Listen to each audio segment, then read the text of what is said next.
I went back to Russia in July of 2015. Um, and I was supposed to meet with everyone, including him.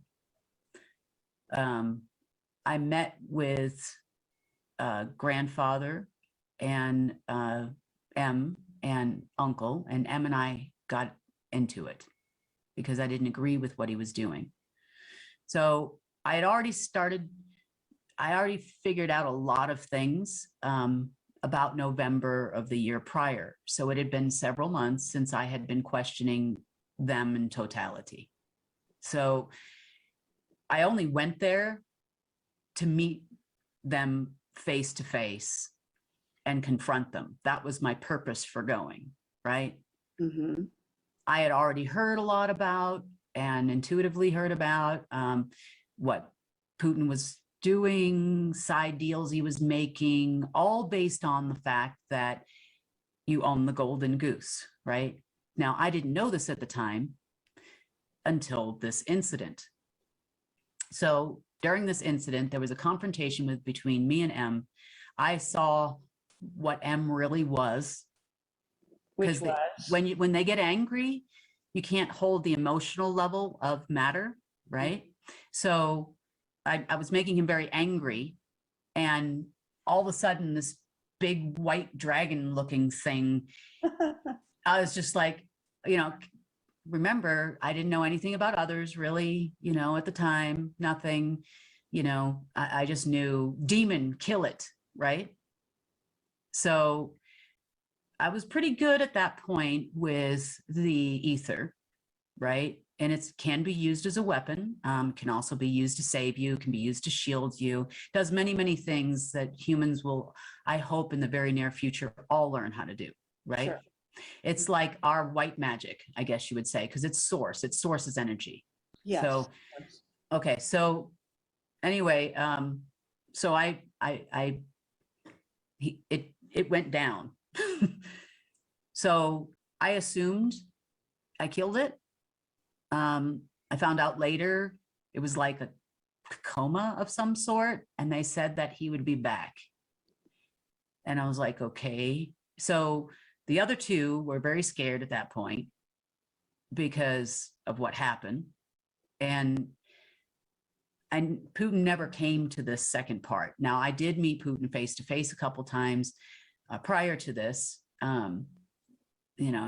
He's still a spook. I mean, the guy's a spook. He still acts like a spook. He walks like a spook. He talks like a spook. When you supposedly killed what you thought was Marduk. Marduk. Just Marduk. What? Just Marduk. Okay, but I'm thinking that you said there were two guys in the room. One of them, was that not Putin? No, it was Inky and Enlil, uncle and grandfather. Okay, and so they stood by and you kind of killed, or well, I knocked it out. Knocked out. It was like in a coma, and then I felt bad about it. You did, but how did they feel? Shocked. They just looked shocked. Okay, so they didn't think you had that kind of power. Yeah. All right. Okay, but what in essence I'm saying here is that you've just described that all the money has already been distributed in a certain sense, but you're saying, because the question was, where's all the gold? And you're saying it's basically— And the answer to the question is, it's not just gold, it's rare earth minerals, it's everything of value that is currently unmined in the ground. Mm-hmm. The already mined gold that everybody talks about that's in bunkers is not in bunkers anymore. It never was. Those were tunnels and entryways down to the other land. Back about 2012 to 2017, everybody flew around everywhere and we pulled it up back underground. That was all that happened. So if it was underground in Indonesia, that's not Indonesia's gold, that's Russia's gold. Marduk had control of that at that time, or no? Was I? Marduk. Did he have control of the gold when that happened? When it was all pulled underground, did he control it at that point or no? I would say he would have until 2016, yeah. until you, in essence, knocked him out, but he didn't die if you knocked him out, right? Not at that time. He died in August of 2016. Okay, and did somebody kill him, or did he die of, if the Anunnaki do such thing, die of natural causes? It's to say that, at some point you can only annoy people so much before you have to leave. You can only steal, cheat, lie, manipulate. Okay, so you're saying someone took him out. I saw him die. Let's put it this way. He's a jumper. He can jump dimensions. I saw him die. I'm assuming it wasn't a human that killed him, right? Maybe Source did it. Okay, that's going pretty far up the chain. Maybe you don't have to go quite that far. Etherically, it would have been Source. Okay, but that's kind of general. Okay, well, let's just say the others. Someone among the others must have taken him out, if you say the others now control the gold and everything else, right? They're not in control of it. They're guarding it till we can figure out. Gold is not of significant value to them. Other minerals I are. was using that as an example of, Yeah, they're guarding it right now because we are not capable of bringing it to the surface. We would all lose. Yeah. Do we have a full confirm on the removal of the sun? Yes, we do. Confirmed kill. Oh, yes, I definitely am sure of that. Yep. Fantastic.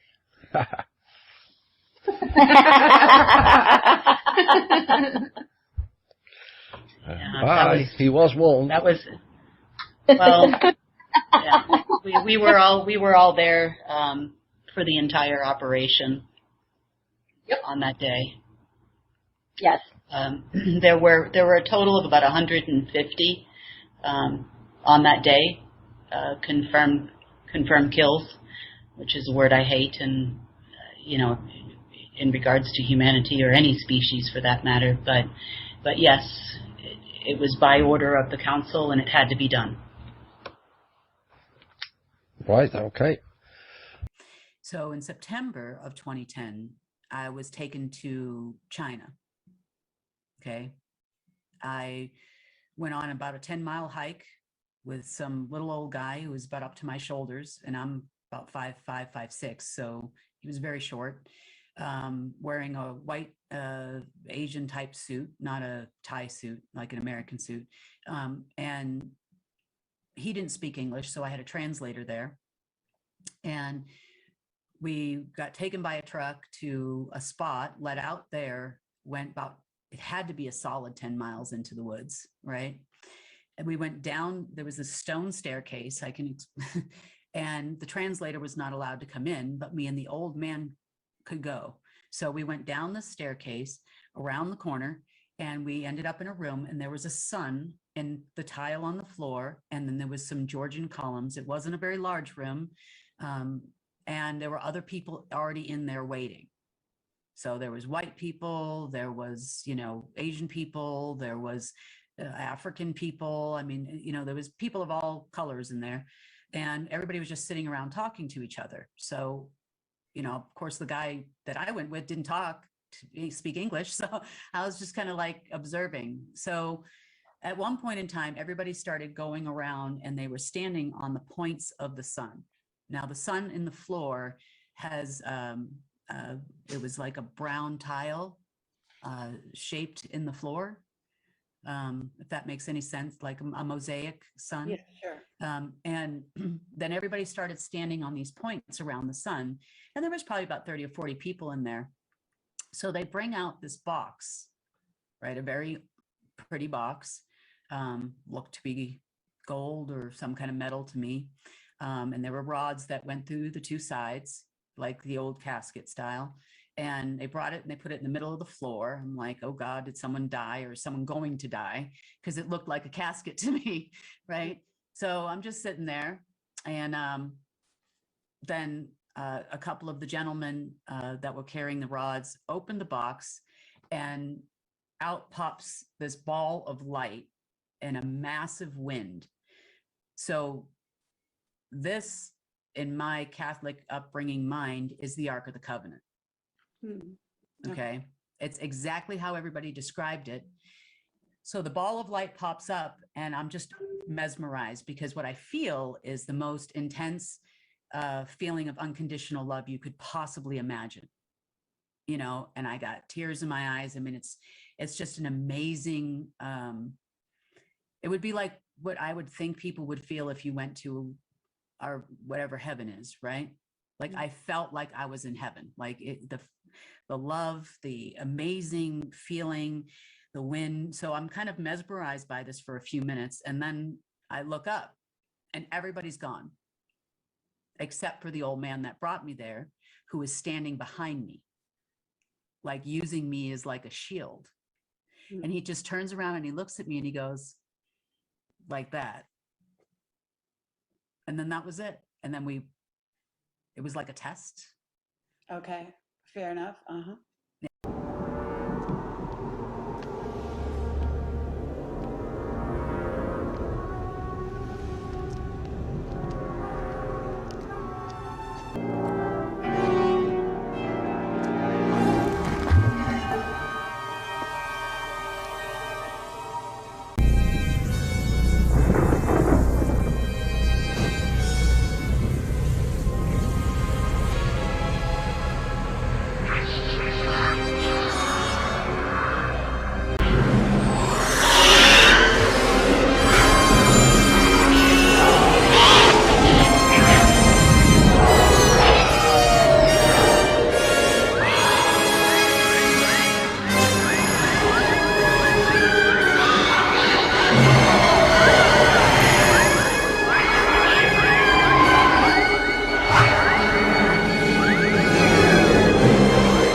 So after and these people weren't calling me back, I met another group of others there who are what you would call the short grays, I guess you would call them. Okay, yeah. And they are computer and financial experts. And so I was like, well, what am I going to do now? You know, I need to get into the system. Oh, you think that they're AI? Oh, yeah, they definitely are. They're motivated Really? and under orders from AI. Yeah, basically. I've seen one of them in a med bed who almost died. Yeah, whatever. Yeah. So they seem to be very nice, very friendly. Okay. I mean, still are to this day. If they are AI, they're nice AI, I guess. I don't know. I never asked that question. I watched the guy bleed, so I assumed, you know. Yeah, but that doesn't mean you're not, whatever. Go ahead. So let's continue. All right. So I meet these guys and they said, well, you don't need them, right? We have the key. We have the other key, right? Now, according to them, their planet, right, from Zeta, something or other, right? And they were brought here as slaves to manage the system for M. Okay. So manage this part of the system, right? To create a number of different programs that would work. They were much more adept at that system. Now, the mantids were actually the creator of the technology in the first place. And it did not only exist here, it existed everywhere. So okay, are we talking about Looking Glass, or are you talking about the QFS? no, I'm talking about an actual quantum system. So okay, the system does work on the etheric level of matter. It does a lot of different things, manages Stargate, Starnet, financial is just one aspect, telecommunication systems, military and intelligence systems. It was the base by which our computer systems exist. So without that system, we would have no computers in this world. We would have no programming. Okay, so you met with them, and what was the purpose of your meeting? They told me that they would help me. They said they don't want to work with military and intelligence anymore because they've done nothing but use them and lie to them. They promised them that they would be free. and that they were all working towards their freedom from the Draco, because the Draco had destroyed mostly their world, and they were taken as slaves into different locations to do different jobs. Now, with the other races here, who I started to meet over time, right? But they were the first ones. So it was right after the Harvest Moon order crazy ceremony thing that I finally started to learn the system. Was Okay, about what year again? we're still in 2015. Okay.